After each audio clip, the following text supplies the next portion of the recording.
Welcome back to the Nysora YouTube channel. In this video we're going to discuss a streetwise method of which local anesthetic is best for your nerve blocks or infiltrational anesthesia and analgesia. We're going to get started with a quick explanation of why so many trainees do not understand this topic and why everyone makes mistakes in choosing local anesthetics or mixtures for their blocks. Why is it so difficult? I will then talk only about what you must know about local anesthetics without an excuse. We will then explain what makes some local anesthetic work faster than the others. And then I will rationalize why you should never mix local anesthetics. And finally, you will learn the only way to prolong the duration of the nerve blocks reliably. And before we get started, these are the two most important questions that you must know the answers to. The question number one is, how long do you want your block to last? And the question number two is, how fast do you want your block to onset? As you will see through the material that we will present, once we figure out these two questions, we can very easily figure out which local anesthetic to use. Having taught countless students, residents, and workshops, I can tell you that very few people know anything practical about local anesthetics. And this is why we struggle with understanding local anesthetics. Local anesthetics are taught like chemistry class, not really practically like applied medicine. Here's one example. By definition, local anesthetics are water-soluble salts of lipid-soluble bases that behave as weak acid or base depending on the pH of the fluid that they are in. You see, I'm already getting lost. Each of these components contributes to the specific clinical properties of the local anesthetics. And here's what you get. Amino group determines the pK or hydrosolubility, which is important for binding of the local anesthetic with the sodium channels. Aromatic group and its substitutions determine the lipid solubility. And lipid solubility means affinity to the lipid membranes, potency and duration of local anesthetics. And finally, the linking group determines the pharmacokinetic properties of local anesthetics, as there is esters and amides. By now, most of us would be lost. And how do we translate these aromatic groups, linking groups, and tertiary amines into practical information for clinical decision making? After all, local anesthetics come in a bottle, not in formulas, right? So let's get started from how local anesthetics make their way to the nerve axons. And this will already explain a lot. The key words are here: distribution between the tissue sheets and the concentration gradients. When the local anesthetic is injected in between the tissue sheets, what really happens is you have a distribution of the local anesthetic solution in that tissue space. And the local anesthetic eventually, alongside the concentration gradient, makes its way into the fascicles of the nerve. Therefore, the local anesthetic concentration gradient is essential in making sure that the local anesthetic gets to the sites of actions, which are the axons. And here's an example of the sodium channel. That's a sodium channel receptor. So basically, you really need to have a lot of molecules of the local anesthetic access the sodium channels in order to execute the conduction block. The more molecules of the local anesthetic, clearly the faster of the onset of the block. And of course, the type of local anesthetic that binds to these sodium channels will determine how long the block lasts. So this sounds pretty simple, but each time when you return to the chapter of local anesthetics, you face more complexities and terms that are divorced from the practical aspects of clinical practice. So let's make sense of the local anesthetics and what we actually need to know. But here's what we've learned. In order to get the conduction block, the local anesthetic molecules must make their way to the sodium channels. Point to remember: the more of the local anesthetic molecules make it to the sodium channel, the faster the block onset. Okay, let's get started making sense out of this. These are the only local anesthetics that are important in clinical practice. We have chloroprocaine as the only ester local anesthetic, lidocaine, mepivacaine, ropivacaine, bupivacaine, its L version, are the amide type local anesthetics. And finally, we have levobupivacaine or Exparel, which is actually not a new local anesthetic, but a new formulation of the old local anesthetic bupivacaine, and we will talk about that in a little bit as well. So let's now determine the speed of onset, duration, and the toxicity potential. Now, chloroprocaine 3% is very fast to onset, so we're going to give chloroprocaine 3 Cs. Its duration is very short. It typically lasts about 90 minutes in a nerve block. And its toxicity is very low because it's metabolized in plasma by cholinesterases unless you have a deficiency of cholinesterase. It's a very low toxicity because of the super fast metabolism. Okay, lidocaine is just as fast, but maybe just a little bit slower than chloroprocaine. And it lasts longer. Lidocaine nerve block typically lasts about 4 to 5 hours, as opposed to 90 minutes for chloroprocaine. But its toxicity is very slightly higher. Mepivacaine is for all practical purposes the same as lidocaine in clinical practice of nerve blocks. So we repeat, 2 Cs for speed, 2 Cs for duration, also 4 to 5 hours, and 2 Cs for toxicity. Ropivacaine is slower to onset, so we're going to give it 1 for onset, but it's much longer lasting than these 2 local anesthetics that we talked about. So we're going to give it 3 Cs for duration, and we're going to give it 3 Cs for toxicity.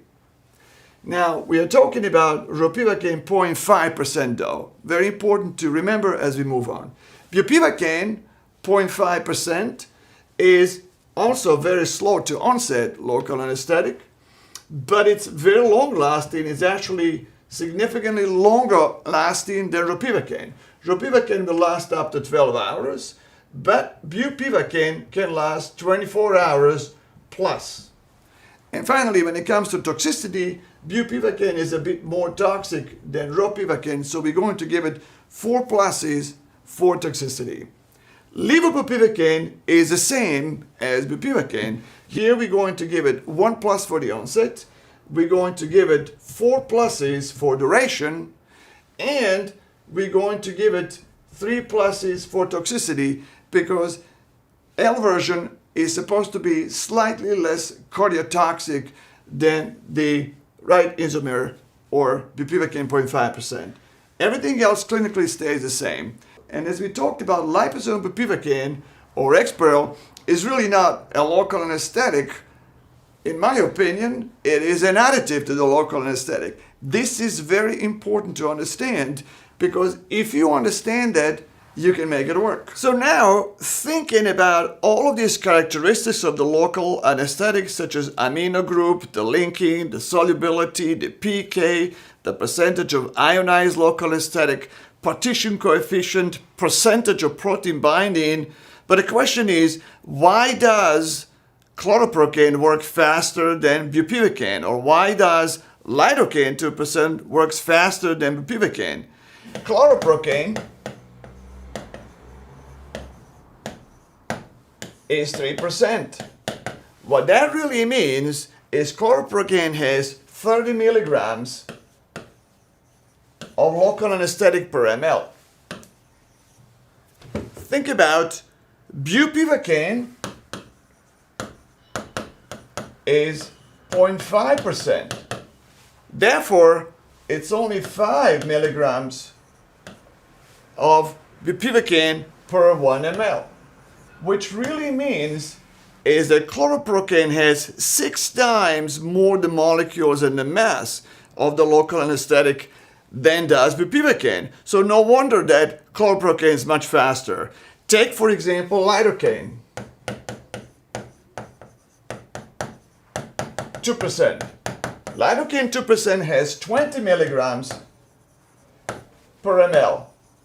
And again, this is why when you mix lidocaine with bupivacaine, you actually get a little faster onset of the block because lidocaine has 4 times more mass of the local anesthetic than bupivacaine. And let's see why this is important in block onset. And we can see why when the local anesthetic is injected between the two tissue sheets, it wants to make its way towards these fascicles. The more mass of local anesthetic you have going towards these fascicles, the faster the onset of the local anesthetic will be. And that is one reason why lidocaine 2% works faster than 0.5% bupivacaine. It simply has 4 times mass of the local anesthetic. So the solution then simply is we mix 3% chlorprocaine or 2% lidocaine with ropivacaine or bupivacaine. That way we get fast action and long duration of local anesthetic, the best of the two worlds, right? Wrong. If you look at the publications by Gatson and colleagues, they have clearly demonstrated for mixing local anesthetic gives you a mixture that's neither as fast as a fast-acting local anesthetic alone or as long as a long-acting anesthetic. As an example, if you mix lidocaine 2% with bupivacaine 0.5%, lidocaine is much faster to onset than bupivacaine because it has 4 times more molecules of mass of local anesthetic, as we discussed. But when we mix them in a 1-to-1 ratio, then the concentration of lidocaine becomes 1%, half, and bupivacaine becomes 0.25%, half. Moreover, since there are still 4 times more molecules of lidocaine than bupivacaine, far more molecules of lidocaine will bind to the sodium channels than bupivacaine. And this is why the mixture of lidocaine and bupivacaine or ropivacaine onsets a little bit faster, but does not last nearly as long as block with ropivacaine or bupivacaine alone. Should we ever mix local anesthetics? The answer is yes, but only for 3 specific clinical scenarios. Number 1, if you want a faster acting block than with lidocaine, but with a slightly longer duration, you can mix lidocaine and bupivacaine. But you get something in between. If you need a large volume of local anesthetic for anesthesia, but you want to decrease the total dose of the more toxic, longer-acting local anesthetics such as bupivacaine, you can mix them. And finally, number 3 is when you want an anesthetic of an intermediate duration, longer than lidocaine and shorter than the bupivacaine, it makes sense to mix them. And finally, we almost got to the end of this. What are the additives of local anesthetics that actually work? Everywhere you read, there'll be tramadol, buprenorphine, dexamethasone, and clonidine. The only additive to the local anesthetic that really works is epinephrine in 1 to 300,000 if you mix it with bupivacaine. They'll prolong the nerve block duration by about 30%. But if you really need longer duration beyond 24 hours, then adding liposome bupivacaine or Exparel to bupivacaine in indications that is approved for can increase the duration of the sensory block by 72 hours or longer. If you look at the release curve of the liposome bupivacaine, what you will see is the liposome bupivacaine does not release a lot of local anesthetic in the first 12 hours. It peaks at about 48 hours and goes down to about 72 hours. So if you mix local anesthetic bupivacaine with liposome bupivacaine here, then you get a fast onset of the block. And when the block with bupivacaine starts wearing off, you get a second release of the local anesthetic with liposome bupivacaine or bupivacaine from the liposomes in order to extend it to 72 hours for the approved indication. Okay, so let's deliver on our promise that now we're going to leave you with the very practical recommendations how to choose your local anesthetic for no blocks. So as we talked about, first you need to determine the duration. How long do you want your block to last? If you want your block to last up to 90 minutes, then your choice is 3% chloroprocaine. For instance, in the emergency room for shoulder dislocation treatment and things like that. If you want your block to last anywhere between 4 to 6 hours, then the choice is 1 to 2% lidocaine or mepivacaine. Not much of a difference between the two. If you want your block now to last, let's say, up to 12 hours, then the only choice is 0.5% ropivacaine. If you want the block to last up to 24 hours, the choice is 0.5% bupivacaine or levobupivacaine. If you want the longer block by about 30%, then add epinephrine to it, 1 to 300,000. That pertains only to bupivacaine. Epinephrine does not prolong long block all that much with other local anesthetics. If you want your nerve block to last longer than 24 hours, then the only other choice is either a catheter or to mix bupivacaine with Exparel. So for blocks that last as long as 72 hours, but sometimes even longer, you basically mix 0.5% bupi plus Exparel for the blocks where it is indicated. Now, you may have a situation in which you want a fast block onset, but you don't want a short duration. In those situations, the only option is to take ropivacaine and increase its concentration to 0.75% or 1%. If you do that, your blocks will last between 12 to 16 hours, but you will have a fast onset that is almost as fast as these fast-acting local anesthetics.